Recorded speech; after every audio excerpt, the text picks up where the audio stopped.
말씀을 간혹 말씀드렸죠. 수도 선부 사자성어죠. 서수도 수물이 들어오면 선부 배는 뜬다. 물이 나가면 물이 빠지면 배는 뜰 수가 없어요. 근데 물이 들어오면 배는 뜹니다. 우리에게 뭐가 필요한? 물이 필요합니다. 우리가 정착하고 꽉 박힌 것처럼 뻘밭에 박혀있는 배처럼 우리가 박혀있다면 우리에게 필요한 것이 물입니다. 에스겔서 47장 말씀에 보니까 물이 성전 문지방에서 흘러나오는데 그 물이 흘러가는 곳마다 회복의 역사가 일어났다 했습니다. 죽은 것이 다 살아나기 시작합니다. 이게 물이 뭐냐? 성령을 상징한다고 하죠. 마귀는 물 없는 곳을 돌아다니고 쉴 곳을 찾는다고 하는데 우리 가정에 물이 있어야 됩니다. 그래서 하나님 물을 주옵소서.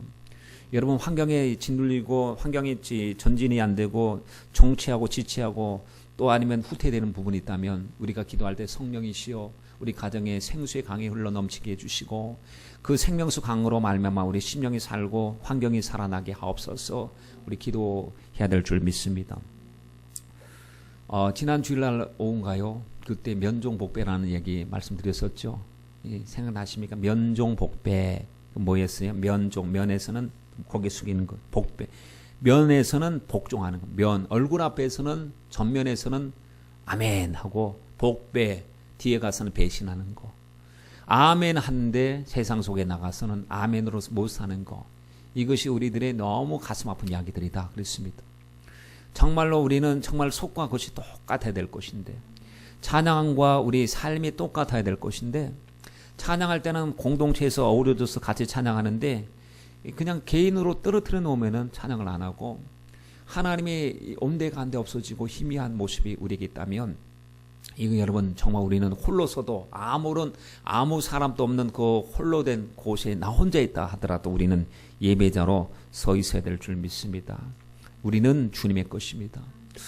어느 전도사님이 목사님인데 전도사님 때에 있었던 일을 이야기했습니다. 신방 요청을 받고 신방을 갔습니다. 근데 그분이 아들이 하나가 있어요. 근데 둘째를 갖기 위해서 참 무진장애를 썼는데 자식이 이제 생기지 않았습니다. 의료진이 말하기를 이제 완전 불임이다. 판정을 내렸습니다. 그리고 이제 전도사님이 가서 이제 어떻게 그 얘기, 기도 제목을 이야기하니까 어떻게 위로하나 이런 생각을 갖고 있는데 갑자기 뜬금없이 하는 말이 전도사님은 아들이 셋이죠? 예, 저 아들 셋입니다.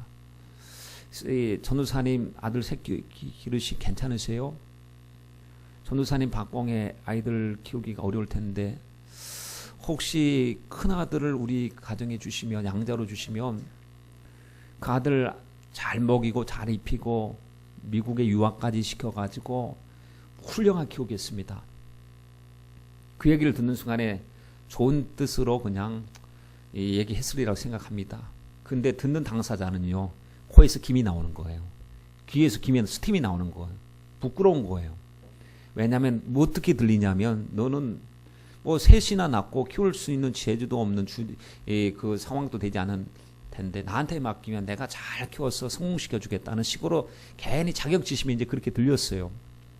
그래서 거기서 이야기하길래 화낼 수 없잖아요. 성도가 기도 제목을 가져놓고 좋은 뜻에서 이야기를 하는데 그래서 그 문제는 집에 가서 저 혼자서 애기 낳은 게 아니고 집사람하고 아이를 같이 낳았으니까 집사람하고 합의하고 상의해서 말씀해드리겠습니다 하고 집에 돌아왔습니다. 집에 돌아와서 그냥 생각 없이 사모님에게 그 얘기를 했어요. 사모님이 얼굴이 불그락 되더니 방문으로 들어가더니 문을 꽉 닫고는 나오질 않는 거예요. 속이 상해서 저녁도 굶었대요. 화가 나서 밥을 안 해줘가지고 새벽이 돼가지고 이 전도사님 하나님 앞에 기도드렸습니다. 하나님 어제 억울한 일 당했습니다 했더니 너 그 억울하냐? 주님이 말씀하시더래요. 너는 아들이 셋인데 셋을 십자가에 못 박으라고 한 것도 아니고 셋 중에 하나를 더 출세시키고 더 행복하고 더 멋있게 양자로 보내가지고 성공시키기 위해서 하나 달라고 했더니 너 되게 억울하다고 생각하는구나. 나는 독생자 하나인데 그 독생자 예수 그리스도를 십자가에 못 박았는데 그 주님의 심정이 이해가 되는 거예요. 나는 자식이 셋이나 되는데 그것도 십자가에 못 박으라고 하는 것도 아니고 좋은 집에 가서 잘 먹이고 잘 키워서 성공시키라고 하는데도 억울하다는 거. 빼앗기고 싶지 않은 거예요. 그래서 가슴 아파서 정말 사모님도 속상하고 전도사님도 속상하고 막 속상해 하는데 하나님 억울합니다 했더니 너 억울하냐? 내 입장 대봐라. 내 심정 대봐라. 이게 여러분 십자가의 사랑이래요. 여러분 요한복음 3장 16절 말씀 다 알고 계시죠? 하나님의 세상을 이처럼 사랑하사 어떻게 이처럼 사랑하셨어요? 아들을 십자가에 못 박기까지 사랑하셨어요. 주님께서 너무나 삼위일체 되신 하나님, 떨어진 적이 없으신 그분이 근데 죄 때문에 떨어지게 만드셨던 것, 주님이 고개를 돌리게 하신 것, 아버지 나를 버리시나이까 라고 외쳤을 때도 주님이 외면하실 수밖에 없는 이 죄의 짐을 지시고 우리를 위해서 십자가에 못 박아서 우리 죄의 문제를 해결하신 주님, 이 주님이 왜 십자가를 지셨는가 생각해 보니까 우리를 향한 주님의 크신 사랑임을 우리가 깨닫게 됩니다.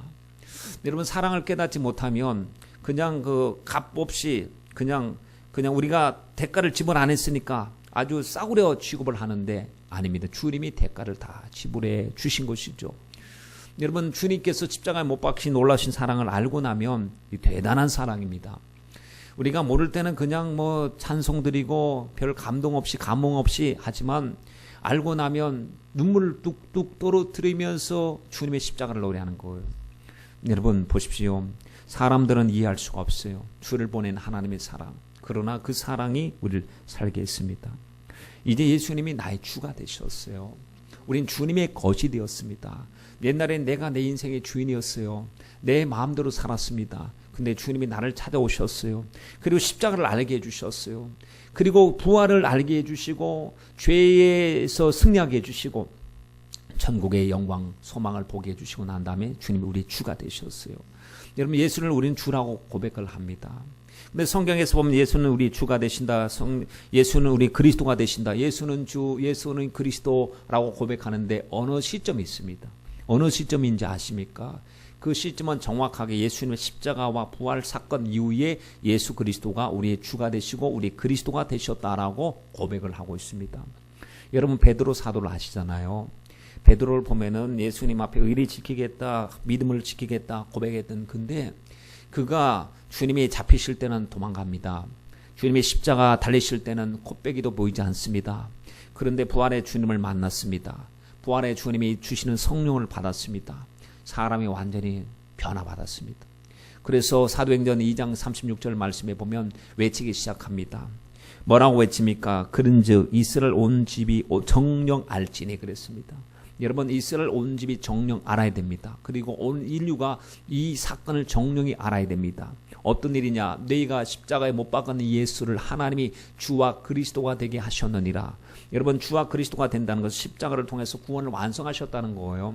예수님이 부활하셨다는 것은 그분이 죄의 아래에 매여 계실 수 없는 분이요, 죄의 삭은 사망인데 죄가 없기 때문에 죄의 삭의 사망을 감당할 수가 없으신 분, 죄 아래 있으실 수 없으신 분, 그리고 그분이 부활하셨다라고 하는 것은 이 죄의 문제를 주님이 완전히 받으시고 율법의 요구를 다 이제 인정하시고 그 십자가로 말미암아 우리가 자유함을 얻었다는 것을 정확하게 확정짓는 사건이 바로 예수님의 부활 사건입니다.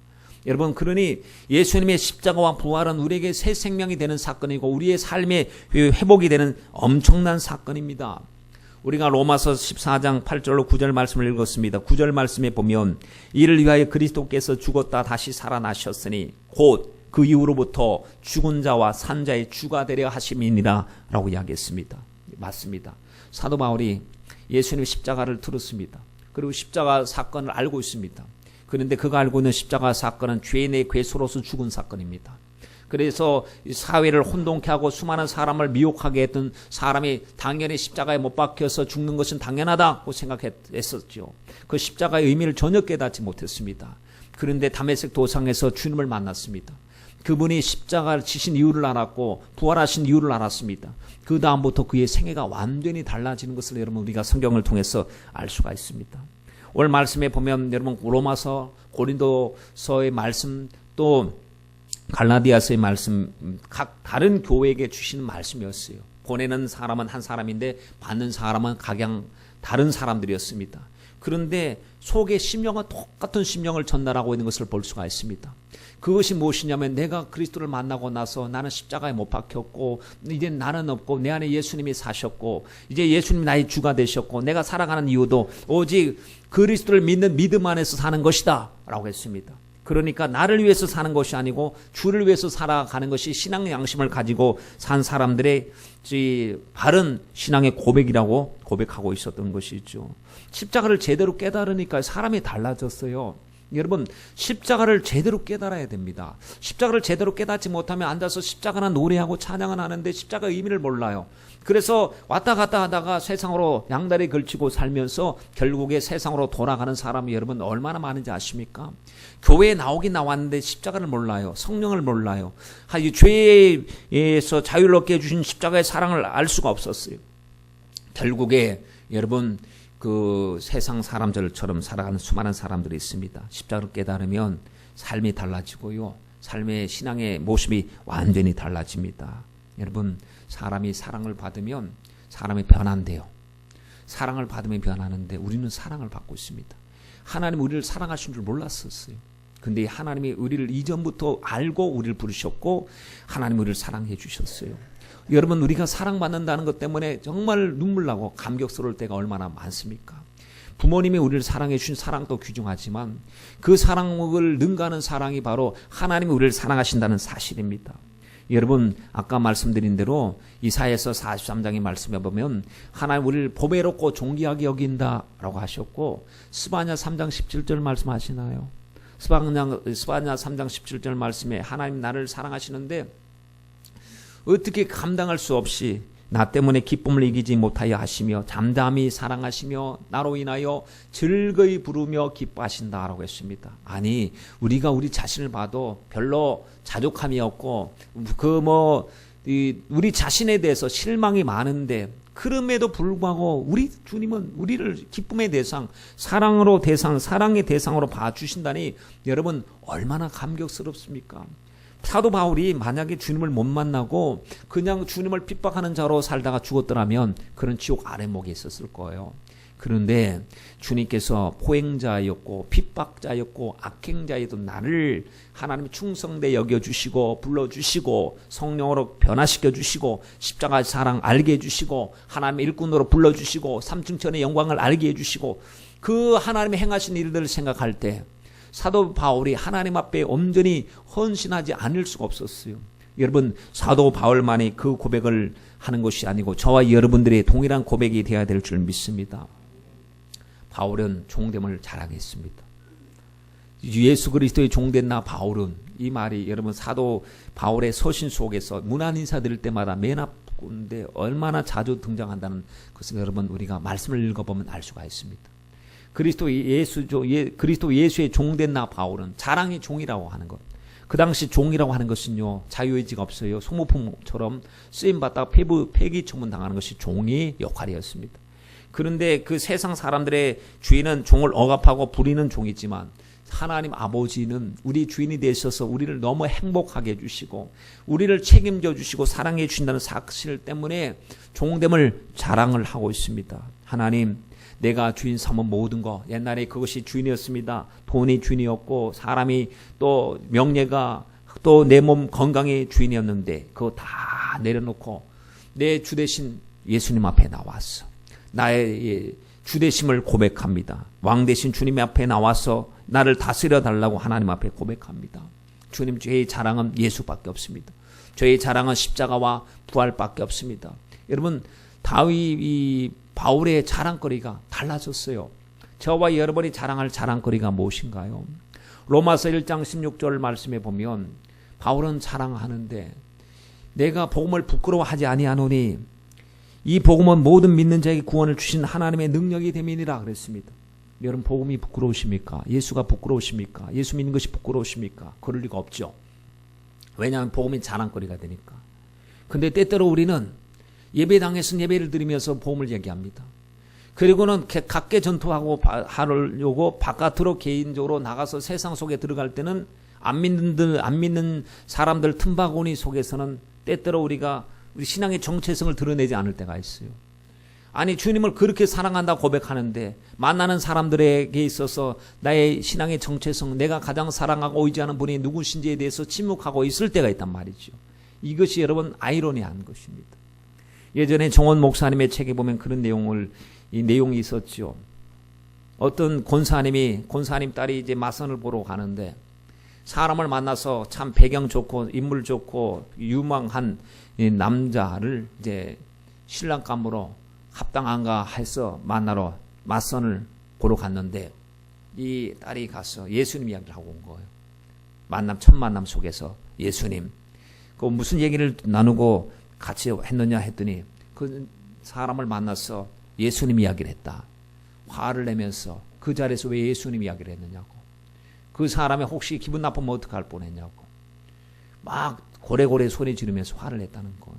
누가요? 권사님이 그랬대요. 그래서 아니 그 예수님이 우리 가운데 가장 귀중한 분이고 가장 중요한 분이고 가장 뗄래야 뗄 수 없는 생명 되신 주님을 평생 동안 함께 해야 될 사람하고 그 사람하고 가장 영적 코드가 맞아야 되고 그 이야기를 하지 않고 도대체 무슨 이야기를 하고 그래서 그 사람 마음을 구슬려서 그 사람 마음을 사가지고 결혼하고 나서 그 사람이 오히려 신앙의 방해꾼이 되면 아니 되지 않습니까? 그래서 도대체 저도 그런 그 글을 읽으면서 야 이렇게 사는 사람 많구나. 아니 가장 중요한 부분에서 예수님에 대해서는 입을 닫아버리는 그리고는 침묵하고 교회에서는 예수님의 이야기를 하는 사람이 많은데 여러분 우린 정말로 복음을 부끄러워하지 아니하는 이 복음은 모든 믿는 자에게 구원을 주신 하나님의 능력으로 나타나야 될 줄 믿습니다. 여러분 예수님 가장 중요한 줄 알죠? 지식으로 알죠? 최고인 줄 우린 잘 알고 있습니다. 그런데 가슴으로 때때로 안 믿어질 때가 혹시 있지 않습니까? 알긴 알아요. 너무 많이 들었기 때문에 설교를 들었고 성경 공부할 때 들었고 찬양할 때 고백했기 때문에 예수님 예수보다 더 귀한 것은 없네라고 고백을 합니다. 그러나 실제로 행동할 때는 틀려요. 여러분 사람이 돈 쓰는 것 보면 그 사람의 그 가치를 알 수 있어요. 시간 쓰는 것 보면 그 사람의 중요도를 알 수 있어요. 어떤 사람은 자기가 관심 있는데 돈 써요. 취미 하는데도요. 취미생활 하는데 뭐 어마어마한 돈이 들어가도 자기가 좋아하면 돈을 갖다가 빚을 내서라도 돈을 쓰는 걸 봅니다. 그리고 시간이 없다고 하는데도 보면 시간이 맨날 없대요. 피곤하도. 그래서 예배도 못 드리고 기도도 못하고 다 시간 없어서 못한다 하는데 자기가 좋아하는 건 다 합니다. 새벽이라도 깨워서 골프 치르기 위해서 필드로 나갑니다. 여러분 저는 골프를 필드에서 쳐본 적이 없기 때문에 시간이 얼마나 가는지 잘 모르겠어요. 근데 적어도 뭐 한 3시간 이상은 친다고 하더라고요. 3시간 이상은. 여러분 자기를 위해서는 3시간 이상 새벽에 나가서 칩니다. 그것도 돈 들여가면서 무거운 것 끌고 가면서 걸으면서 3시간을 치는 거예요. 왜? 좋아하니까. 그것이 그에게 있어서는 기쁨이 되고 실제가 되니까 더 그렇게 삽니다. 근데 말씀이 실제가 안 되는 거예요. 우리에게. 정말 말씀이 실제가 되고 예수가 실제가 되고 천국이 실제가 되고 기도가 영적 생활이 실제가 돼야 되는데 성도들도 영적인 일이 실제가 되지 않으니까 관념에 매여놓고 이론에 국한시킬 때가 많습니다. 알기는 다 압니다. 그러나 그것으로 움직이질 않아요. 여러분 동력이라고 하는 것이 뭐예요? 움직이는 힘이 동력입니다. 사람들이 돈이 동력이 될 수 있어요. 건강이 동력되고 친구가 동력이 됩니다. 취미가 동력이 되는데 우리는 나의 힘이 되신 여호와여 해야 되는데 여러분 나의 힘은 여호와 하나님으로부터 힘이 옵니다. 그러니 여러분 우리가 정말로 생명줄이 예배가 생명줄인 줄 알고 말씀이 생명줄인 줄 알아야 될 줄 믿습니다. 여러분 이 중간에서 머뭇거리면 주변인으로 사는 거예요. 주변인. 경계에서 자꾸 고민하고 갈등하고 구경꾼으로 살다가 신앙생활에 성공할 리가 있겠습니까? 여러분 신앙생활에 성공할 수가 없습니다. 아니 주님은 자꾸 말씀하시는 거예요. 자꾸 은혜를 받을수록 너는 내 것이다. 너는 내 것이다. 내 뜻대로 살기를 원한다 할 때 주님 부담스럽습니다. 제발 자꾸 그런 얘기하지 마시고 예배 시간에나 그런 것 좀 듣고 잊어버렸으면 좋겠습니다. 하지만 여러분 우리는 신앙생활로 끝날 것이 아니고 생활신앙으로 이어져 가야 될 줄 믿습니다.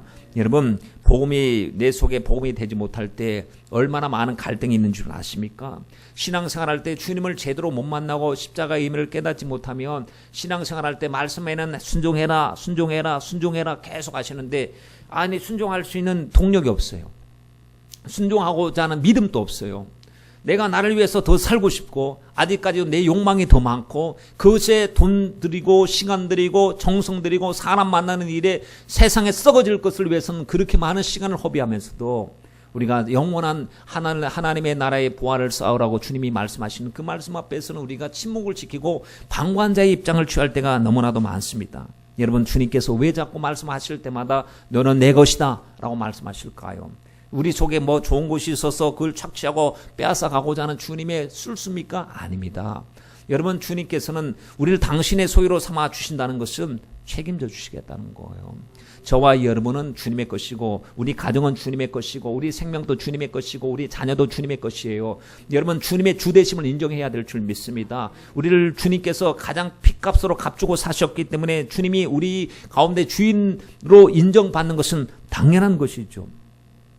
이사야서 43장 1절로 2절 말씀에 보면 이렇게 주님이 부르셨어요. 야곱아 부르셔요. 야곱은 야곱만 부르시는 것이 아닙니다. 저와 여러분을 부르신 주님의 음성입니다. 너를 창조하신 여호와께서 이제 말씀하시느니라. 이스라엘아, 너를 조성하신 자가 말씀하신다. 뭐라고 말씀하시느냐 들어보세요. 너는 두려워 말라.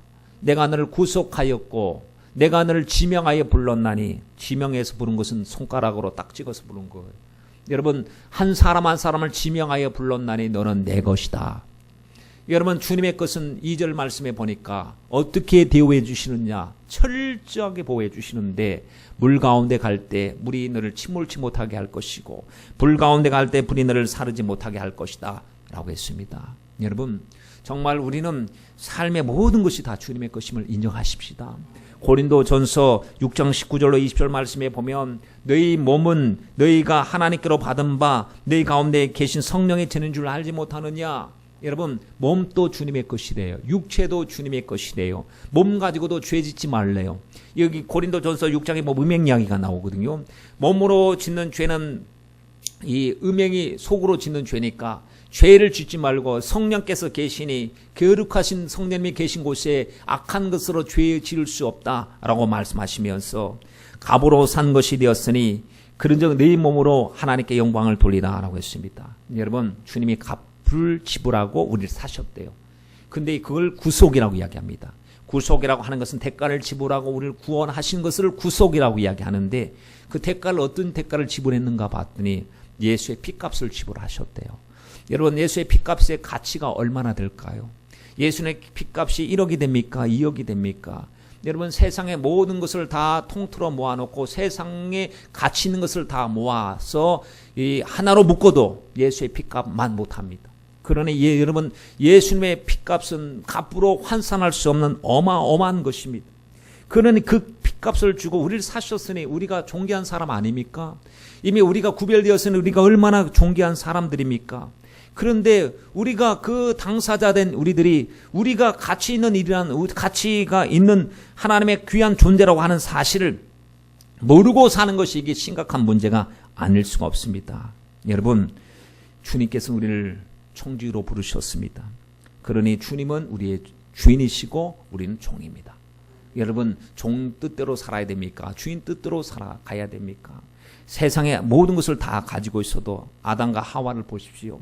아담과 하와에게 하나님께서 제한 없으신 사랑으로 그들을 품어주시고 인정해 주셨는데 그들은 여전히 총직에 불과했습니다. 왜냐하면 선악을 알게 하는 나무의 실과는 손대지 말아야 되기 때문에, 그것은 주님의 주권이기 때문에 그렇습니다. 여러분, 하나님의 말씀 우리가 못 듣는 것 아닙니다. 지금까지 수많은 말씀들을 들었습니다. 여러분, 어떤 말씀을 가슴 속에 두고 계십니까? 주님께서 우리에게 요구하신 것이 무엇이었나요? 여러분, 하나님의 말씀을 주셨어요. 그리고 그 말씀은 우리에게 생명이었습니다. 그 말씀은 영원한 약속의 이 말씀이었습니다. 그런데 그 말씀은 우리에게 절대로 부담스러운 말씀이 아니고 우리로 최고의 행복을 주는 자유한 말씀이었어요. 그 말씀을 생각해 보시면 맡기라고 하셨잖아요. 기도하라고 하셨잖아요. 죄를 멀리하라고 하셨잖아요. 성령을 인정하라고 하셨잖아요. 영혼을 사랑하라고 하셨잖아요. 원수를 사랑하라고 하셨어요. 이 모든 말씀이 여러분 말씀이 하나님의 본성에서 나오는 생명의 말씀이기 때문에 말씀대로 살라고 여러 부분 여러 모양으로 계속해서 말씀해 주셨어요. 그런데 그 말씀 듣고도 우리는 부담스럽습니다. 그 못 들은 것 하겠습니다. 아직까지 내가 내 고집, 내가 아직까지 할 수 있습니다 하고 자꾸 우리 고집을 피웠어요. 신앙생활하면서도 내가 했습니다.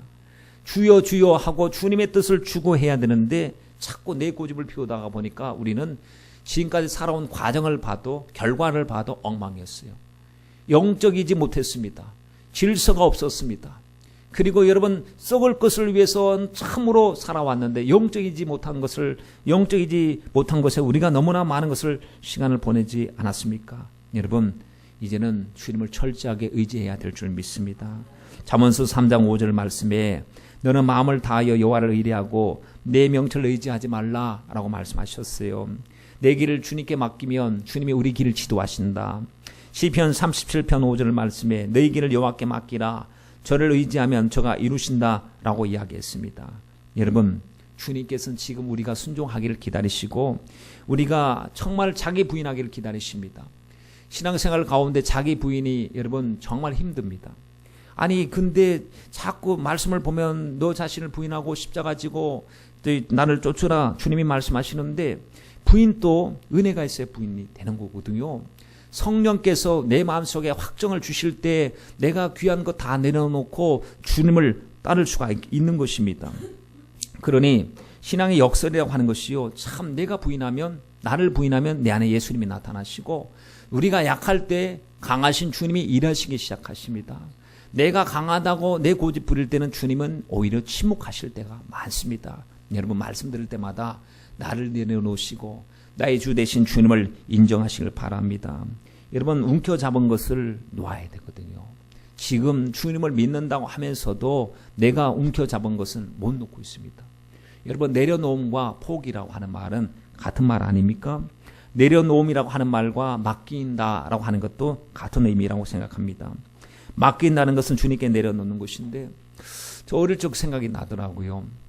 저가 곧 초등학교 1학년 때 서울에 올라왔습니다. 8살 때 서울에 올라왔어요.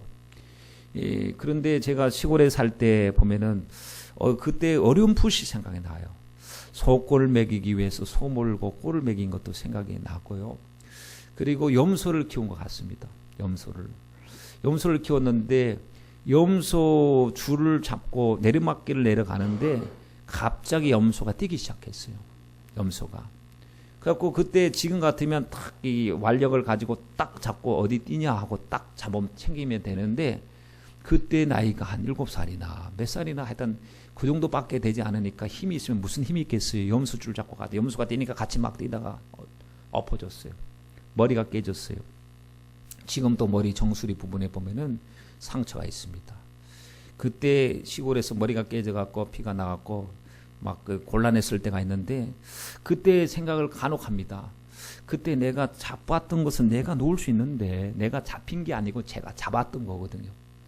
잡혀있다고 하면은 억지로 놓을 수도 없지만은 제가 잡았기 때문에 의지만 있으면 놓아야 되는데 희한하게도 끌려가면서도 못 놓았던 거예요.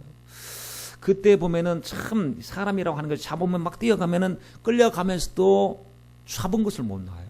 그래서 저는 넘어졌고 상처를 얻었습니다. 우리가 이 모습 속에서 보면은 하나님 우리가 무언가가 움켜잡고 있는 무언가가 있는데 그 잡은 것 때문에 그것이 뛴다고 우리가 같이 뛰었을 때가 있거든요. 세상이 뛴다고 같이 뛰는 거예요. 사람이 같이 뛴다고 같이 뛰었습니다. 여러분 그것을 붙잡고 있다는 이유로 끌려다닐 때가 참으로 많았어요. 주님은요 너 붙잡고 있는 게 뭐냐 묻고 계신 것 같아요.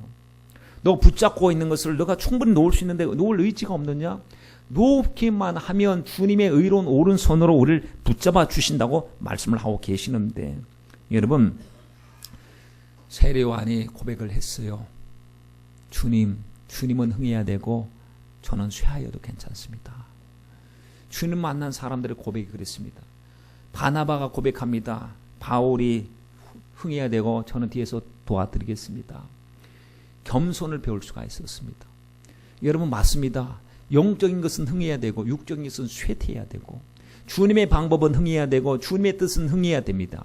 주님의 거룩한 뜻은 우리 가정이 흥해야 되고 우리의 육신의 생각은 여러분 다 내려놔야 될 줄 믿습니다. 여러분 내 생각이 흥하면요 신앙생활이 되지가 않거든요. 내 속에 내가 너무 많으면 주님을 따라갈 수가 없어요. 우리 모두 여러분 주님의 것은 주님의 뜻대로 살아야 됩니다. 여러분 주인의 뜻대로 살아야 가는 것이 마땅합니까? 종이 주인 노릇하고 사는 것이 마땅합니까? 주인이 주인 노릇을 하고 종이 종 노릇을 할 때 여러분 질서가 세워지게 되는 것이죠. 만왕의 왕 되신 예수님께서 우리 가정에 신방 온다고 생각해 보세요. 우리 집에 갑자기 주님이 오늘 신방 가겠다. 아무개 집사 집에 신방 가겠다.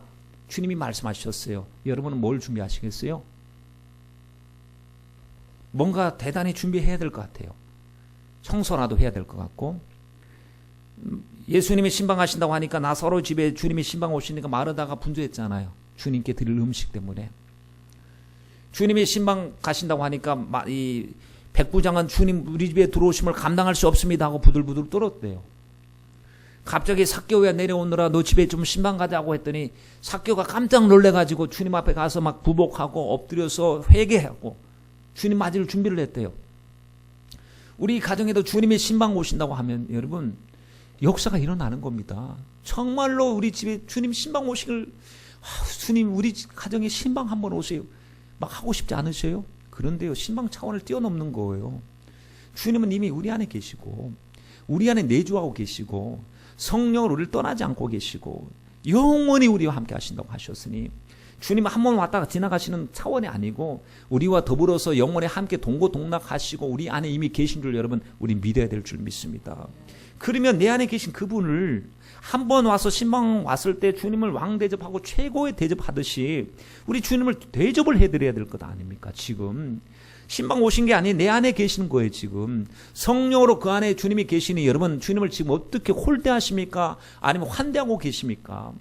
주님을 환대해야 될 주님을 우리가 혹시나 내 안에 계신 주님 가만히 계세요 주님 자꾸 일상생활 속에서 나타나면 부담스러우니까 다른 데 내가 세상 사람 만나서 세상 일하고 썩어질 것을 추구할 때 자꾸 나타나시면 부담스러우니까 그건 모른 척하고 계시다가 예배당에서 만나요 라는 식으로 우리 신앙생활에서는 아니 된다는 겁니다. 여러분 저희 바울은 고백했어요. 빌립보서 1장 20절에 그의 간절한 기대와 소망이 이것이래요. 나의 간절한 기대와 소망을 따라 아무 일에든지 부끄럽지 아니하고 오직 전과 같이 이제도 온전히 담대하여 살든지 죽든지 내 몸에서 그리스도가 존귀하게 되는 것이 그가 원했던 기대와 소망이래요. 주님이 내 안에 계시기 때문에 내 기대와 소망 최고의 삶의 목적이 내 안에 계신 주님이 최고 가장 존귀한 분이 되는 것이 그 인생의 목적이었대요. 여러분 우리가 이 말씀을 받으면서 우리가 무엇을 느낍니까? 정말로 주님이 내 안에서 우리 가정에서 존귀하신 분이십니까? 존귀함을 받으실 그분이 홀대당하고 계신 것은 아닙니까? 주님의 것은 주님이 보호해 주셔요. 주님은 책임져 주셔요. 빼앗기지 않습니다. 요한복음 10장 28절로 29절 말씀에 내가 저에게 영생을 주노니 영원히 멸망치 아니할 터이요 또 저희를 내 손에서 빼앗을 자가 없느니라. 저희를 주신 내 아버지는 만유보다 크심에 아무도 아버지 손에서 빼앗을 자가 없다. 주님이 붙잡고 계시면요 빼앗을 자가 없어요. 그러나 죄를 지면 안 돼요. 죄를 짓는 자는 마귀에게 속하였나니 죄가 있는 순간에 주님께서 같이 동거할 수가 없기 때문에 그래서 우리가 빼앗기지 않기 위해서 악한 것에게 빼앗김 당하지 않기 위해서 우리 죄를 자꾸 회개해야 돼요. 죄를 가진 채 나는 주님과 함께한다. 그 이미 그쪽으로 넘어가고 있는 쪽이에요. 그러나 날마다 주님 뜻을 추구하고 회개하고 기도하는 사람은 어떤 환경 속에서도 주님이 지켜주셔요. 여러분 영사관이 왜 있습니까? 각 나라마다 자국민들을 보호하고 그들을 편리를 도모해 주기 위해서 영사관들이 있는 것 아닙니까? 그래서 저희 세상 나라에서도요 자기 백성들이 다른 나라에 파송되어져 있고 거기 살고 있으면 자국민을 보호하는 업무를 하는 것이 영사들의 역사 이 일들입니다. 이처럼 하나님께서는 천군 천사를 보내주시고 성령을 보내주셔서 악한 자가 손도 대지 못하도록 우리를 지키시고 보호하고 계신 줄 믿습니다. 얼마 전에 김용희 선교사님의 말씀을 듣다가 은혜 받은 부분이 있습니다. 뭐라고 하셨느냐면 이분이 선교사 훈련을 하시는 그 사역을 하시는데 선교사들 그리고 선교 단체의 간사들 그리고 선교사 후보생들을 모아놓고 이제 강의 세미나를 하려고 하는데 첫 시간이었대요. 첫 시간에 그 사람들에게 요즘에 상황이 어떻습니까? 심정이 어떻습니까? 하고 먼저 마이크를 넘겼다고 합니다. 그랬더니 그 마이크가 주님의 은혜로 잘하고 있습니다. 하나님의 역사가 일어나고 있습니다. 기적이 일어나고 있습니다. 막 이런 말을 들으면 막 활기가 나고 듣는 사람도 아멘 아멘 하고 해야 될 텐데 식었어요. 요즘에 바닥을 치고 있습니다. 영적으로 침체하고 있습니다. 처음에는요 뜨겁게 시작했거든요. 생명 바치겠다고 생각했는데 요즘에 지친 것 같아요. 하니까요 듣는 사람도 같이 지치는 거예요. 그리고는 이제는 제가요 남을 가리키는 입장인데 느꼈으면 좋겠대요. 남을 지식적으로는 다 알고 있대요. 근데 영적으로 짓눌리고 침체되고 낙심하고 있고 은혜 받을까봐 겁나고 뭐 이 영적이지 않은 이야기를 들으니까요 이 선교사님이 같이 우울함이 들어가고 그날 밤에 하나님께 기도를 드리면서 하나님 저들에게 제가 무슨 얘기를 해야 됩니까? 지쳤다 식었다 느꼈으면 좋겠다 남들을 가리키는 입장인데도 저에게 느꼈으면 좋겠다고 하는 저들에게 주님이 역사해 주셔야 되는데 주님 어떻게 해야 됩니까? 어떻게 5박 6일 동안 말씀을 가르쳐야 됩니까? 하고 주님께 기도를 드렸대요. 밤새 아침이 돼도 하나님 응답이 없었대요.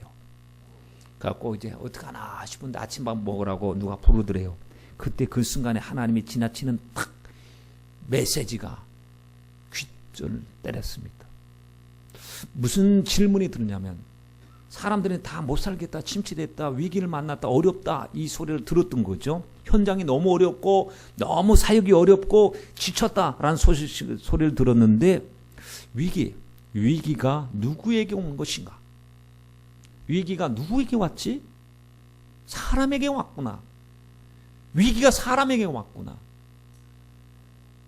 그리고 두 번째 질문이 머릿속에서 떠오르기를 그러면 만약에 사람에게 위기가 오지 않고 이 위기가 하나님에게 왔으면 하나님이 왔으면 어떻게 될 뻔했느냐.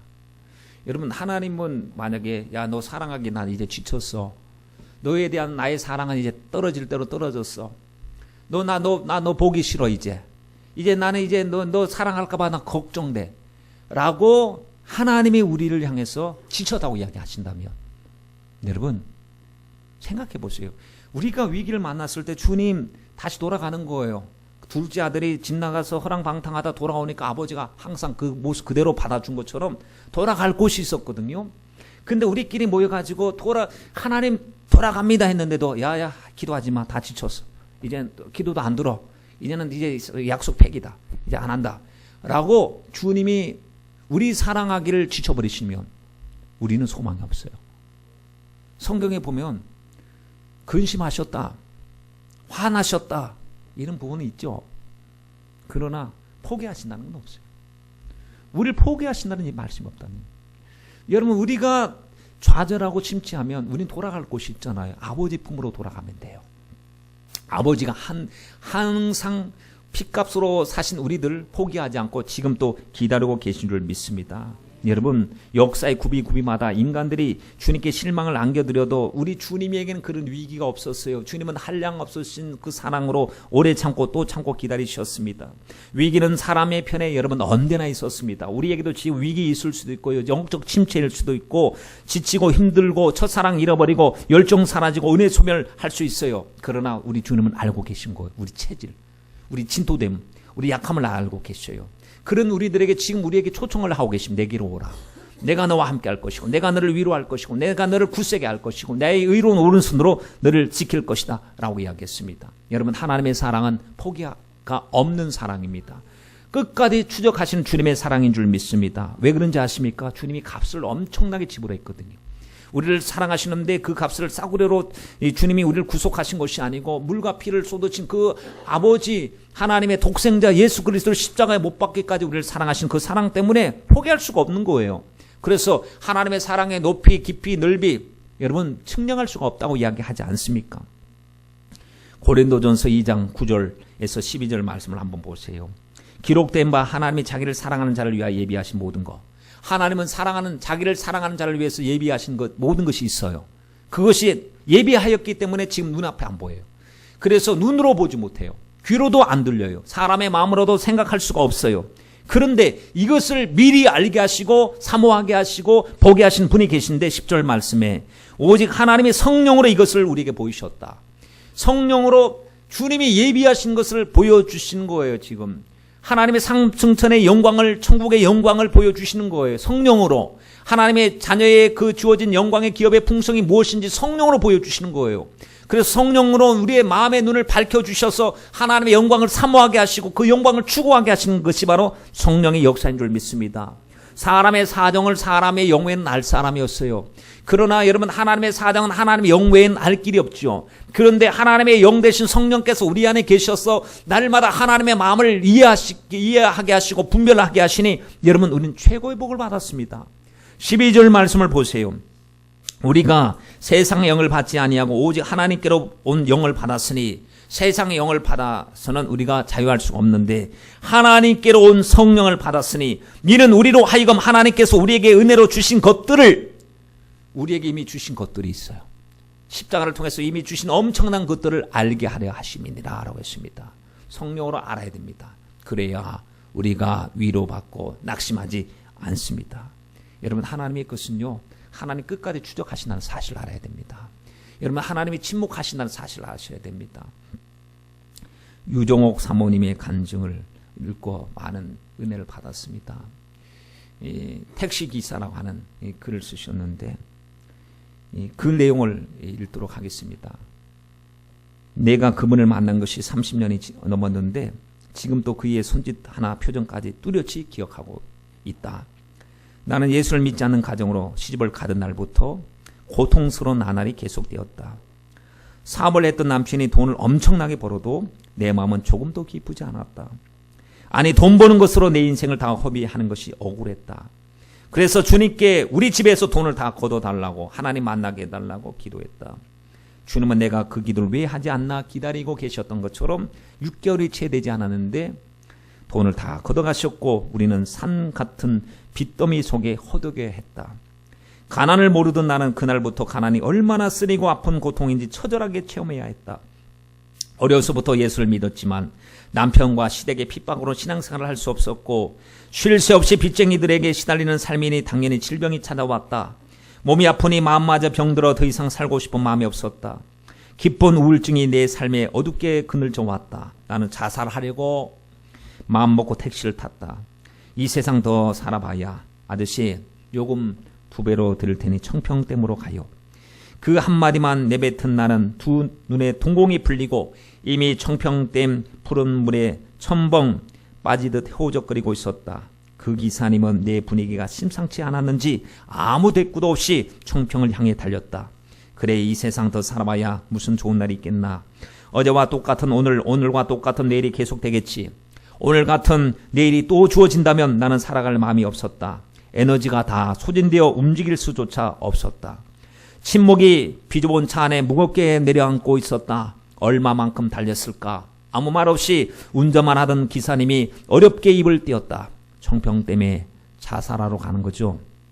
이 근처에 기도원이 하나 있는데 지금 가면 아마 오후 예배를 드릴 겁니다. 이왕 자살할 바에는 거기 한번 들어가서 1시간만 앉아있다가 죽으면 안 될까요? 내가 가지 않고 주차장에 대기하고 있을 테니까 예배에 참석한 후에 또 죽고 싶은 마음이 그대로거든 말씀하세요. 제가 청평댐에 데려다 드릴 테니 미련 없이 풍덩 빠져 죽으세요. 그 차는 이미 기도원 입구로 들어서고 있었다. 나는 자살하려던 것이 발각이 나 화가 나기도 했지만 아무 말 없이 바닥만 내려다보고 있었다. 차가 멈춰섰다. 여기까지 온 것은 요금을 받지 않습니다. 손님이 원하는 목적지가 아니니까요. 내가 여기 서 있을 테니까 어서 들어가 봐요. 무언가 이끌리듯 기도원 예배실로 들어섰다. 앉을 자리가 없을 정도로 사람들이 많이 와 있어서 나는 통로에 앉았다. 귀가 있으나 닫고 있으니 설교 소리는 한마디도 들려오지 않았다. 나는 멍하니 앉아 힘없이 눈을 뜨고 한 곳에 계속 응시하고 있었다. 그때 초점 없이 풀린 내 눈에 누군가 내 앞에 서 있는 듯 맨발이 보였다. 나는 그 발을 따라 천천히 그 사람을 올려다 보았다. 그런데 그의 얼굴이 보인 것이 아니라 등이 보였다. 채찍으로 얼마나 많이 맞았는지 등은 빈틈없이 갈라져 있었고 피가 검붉게 엉켜 붙어 차마 눈을 뜨고 볼 수가 없었다. 나는 나도 모르게 소리를 고래고래 질렀다. 왜요? 왜요? 왜 그렇게 처참하게 맞았냐고요. 나 같은 것 용서해 주지 마세요. 주님은 내가 목이 터져라 소리 질러도 한 말씀도 하지 않으셨다. 내 죄 때문이라고 말씀도, 내가 너를 사랑한다는 말도, 아무런 말씀도 하지 않으셨지만 나는 목이 터지도록 소리 지르며 울부짖고 있었다. 주님 잘못했어요. 다시는 제가 힘들다 말하지 않겠어요. 다시는 죽고 싶다고 말하지 않겠어요. 주님이 처참하게 채찍에 맞아 저를 살려주신 것을 다시는 잊지 않을게요. 내 생명이 내 것인 줄 알고 마음대로 하겠다던 저의 교만한 등을 주님이 맞은 만큼 때려주세요. 제발 저를 때려주세요. 주님, 나 같은 거 사랑해 주지 마세요. 용서해 주지 마세요. 폭포수처럼 눈물이 쏟아져 나왔다. 목이 쉬고 땀과 눈물이 뒤범벅 되었지만 나는 새 사람으로 새로운 세상에 태어난 것 같았다. 그 기사님이 기도원으로 데려다 준 것을 감사하다고 인사하러 밖으로 나갔다. 주차장에서 예배당을 주시하고 있던 그 기사님은 환하게 웃으며 손을 흔들고는 횡하니 차를 몰고 가버리고 말았다. 나는 그분의 이름도 자동차 번호도 모른다. 그러나 그분은 30년 지난 지금까지 내 마음속에 생생히 살아있다라고 하면서 이 기회 때문에 주님을 다시 만나고 영적으로 회복해서 지금은 노숙자들에게 예수님의 사랑을 전하는 귀한 사역을 하고 계신 사모님의 간증이었습니다. 여러분, 주님의 백성은 주님이 포기하지 않습니다. 우리 생애가 힘들고 지칠 때가 있습니다. 내가 나를 포기하고 싶어 할 정도로 힘들고 어려울 때가 있지요. 그런데 주님은 포기하지 않으셨어요. 지금도 마찬가지입니다. 여러분, 내가 나를 포기할 수 없는 이유는 주님이 나를 포기하지 않으셨기 때문입니다. 우리에게 여러분, 우리의 자녀가 생명처럼 귀하지 않습니까? 그러지요. 우리의 자녀들을 위해서 나의 생명을 조금도 아깝다고 생각하지 않는 것이 부모님들의 마음인데 주님께는 우리가 가장 귀한 존재인 것입니다. 여러분, 우리는 그렇게 가치가 있습니다. 내가 나를 가치하락으로 보고 가치를 여러분 정평가절하를 한다고 하더라도 주님께는 내가 가장 귀합니다. 사람들이 나를 뭐라고 말을 해도 주님은 나는 주님께 최고입니다. 주님이 나 때문에 피 흘리셨고 나 때문에 십자가에서 못 박히셨고 나 때문에 고통을 당하신 것이죠. 여러분, 그러므로 아무렇게나 살 수 없어요. 이제는 우리가 주님의 것으로 살아야 되고 주님을 기쁘시게 하는 오직 믿음으로 살아가야 될 줄 믿습니다. 여러분, 주님을 떠나서는 우리의 생애의 존재 이유를 발견할 수가 없는 것이죠. 이제는 주님의 말씀이 우리에게 생명이 되었습니다. 여러분, 우린 주님의 것이니 주님의 말씀대로 살아가야 됩니다. 요 근래에 여러분 어떤 말씀이 여러분 가슴 속에 부딪히고 있습니까? 요 근래에 어떤 말씀을 붙잡고 기도하고 계십니까? 부딪히는 것도 없고 붙잡고 계신 말씀도 없습니까? 여러분, 정말 하나님의 말씀을 듣고 말씀을 귀담아 듣고 그 말씀 앞에 우리는 온전히 순종해야 될 줄 믿습니다. 여러분, 우리는 선택하며 삽니다. 항상 긴급한 일이 있고 중요한 일이 있어요. 여러분, 긴급한 일이 있고 중요한 일이면 좋겠죠. 그러나 때때로 긴급하나 중요하지 않은 일도 많습니다. 세상 속에서 살다 보면 긴급한 일이 있습니다. 돈 벌러 가는 일 긴급한 일이에요. 건강 챙기고 취미 생활하는 일 긴급한 일이에요. 사람 만나는 일 긴급한 일이에요. 학생이 공부하는 일 긴급한 일이죠. 그러나 여러분, 중요한 일이 있습니다. 그 긴급한 일 때문에 중요한 일을 경시해서는 안 되는 거죠. 여러분, 중요한 일은요, 어떤 일에도 중요한 일입니다. 주님 앞에 주님의 백성으로 사는 일, 예배 드리고 사는 일, 말씀에 순종하고 사는 일, 하나님 앞에 기도하고 충성하며 사는 일, 전도하며 사는 일, 이것이 여러분 긴급한 것보다 더 중요한 일입니다. 때때로 우리는 긴급한 그 이유 때문에 주님과의 관계가 무너질 때가 많습니다. 여러분, 확정 짓고 사십시다.